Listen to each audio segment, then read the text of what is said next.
আমি সলিলদার কাছে যাব। সলিলদা, এক হচ্ছে যে ভাঙড়ের ছবিটাও এখনো পর্যন্ত আবার বলছি সকাল 10টা 39 অবধি আলাদা, আর সলিলদা তার আগের যে ঘটনা দেখালাম আমরা।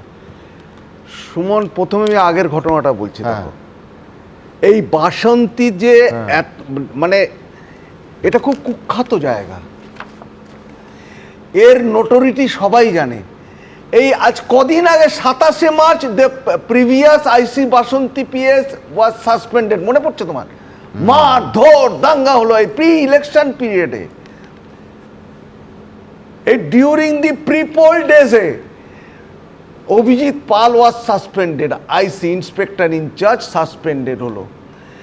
মারধর দাঙ্গা এবং নিশ্চুপ হয়ে বসছিল, পুলিশ পর্যন্ত মার খেয়েছিল। এ হচ্ছে নতুন, তাকে সাবস্টিটিউট করেছে। তারপরে এখানকার যে নোটোরিটি সেটা এত কুখ্যাত, বাসন্তী, গোসাবাগা এবং ভাঙড়, এই বাসন্তী হাইওয়েজের পাশে পাশে যে সমস্ত জায়গাগুলো, এখানে গন্ডগোল হবে না। এখানে কোথায় লিস্ট অফ ক্রিমিনালস, যেটা অজয় পাল শর্মা করে দেখাতে পারলো।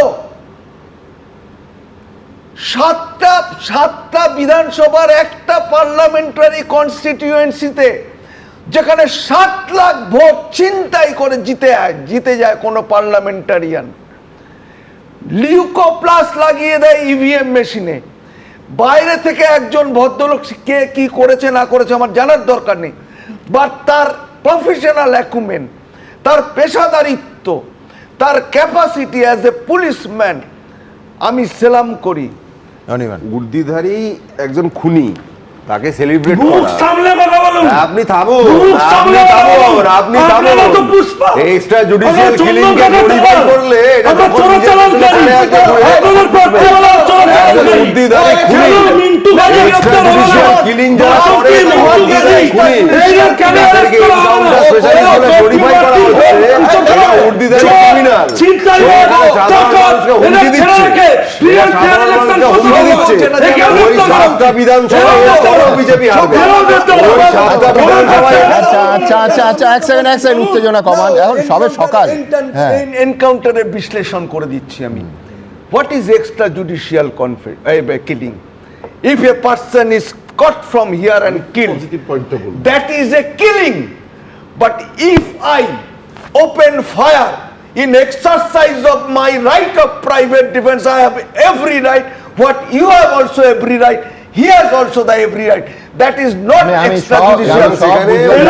কিন্তু ঘটনাস্থলে সলিলদাও ছিলেন না, ঘটনাস্থলে শঙ্কুও ছিল না, অনির্বাণও ছিল না। সুতরাং কি ঘটনা হয়েছে আমরা তো জানি না।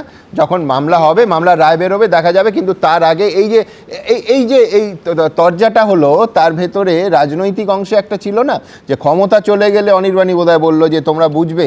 আমি বলছি ক্ষমতা চলে গেলে তো অনেক ছবি দেখা যায়, তার মধ্যে কিছু ছবি একেবারে নজিরবিহীন। যেমন যখন ক্ষমতা ছিল, যখন তৃণমূলের নেতা ছিলেন আরাবুল ইসলামের সেই ছবি শিউরে উঠতে হতো আমাদের। দিনের পর দিন সাংবাদিকরা হয় মার খেয়েছে, নয় আক্রান্ত হয়েছে, হেনস্থা হয়েছে, মাইক ছুঁড়ে ফেলাটালে তো আমি ধরছি না। সেই আরাবুল ইসলাম একদম